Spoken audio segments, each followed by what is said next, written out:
Sanusi datang ke Perak untuk majlis pelancaran jentera Perikatan Nasional. Mengkritik Perak lah. Konon-konon Perak ni tak sehebat Kedah lah.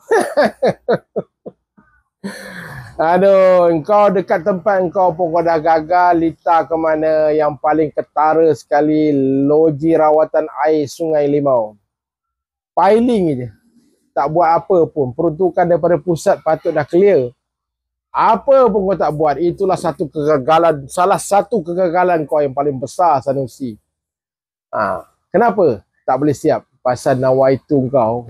Engkau nak jadi pemimpin. Bukannya kau nak bantu rakyat. Bukan kau nak tambah baik mutu kehidupan rakyat. Dapatkan sumber air bersih yang banyak. Mencukupi.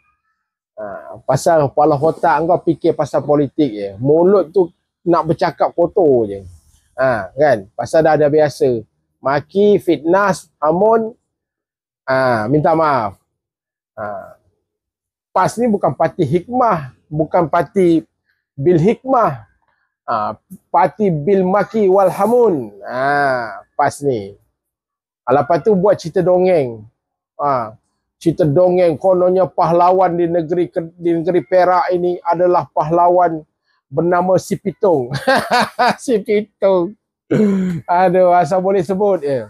Walau pun tak tahu apa-apa kan bingai. Kalau dia kata pahlawan negeri Perak ni, Sanusi kata Jet Li, walau pun takbir. Si Pitung konon. Nama pahlawan Perak tu anak buah kepada Datuk Maharaja Lela ni. Nama dia Si Puntum. Faham tak?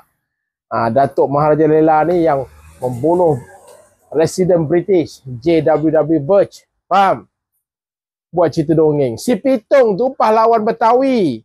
Pahlawan Indonesia yang melentang Belanda. Faham? Asal boleh kutip Pitung dengan Puntum. Ke ada lebay nama samaran Si Pitung? Aduh, asal boleh. Kau sama je lah dengan Razman. Pak Teh tu. Mojo dah kena rehatkan sementara.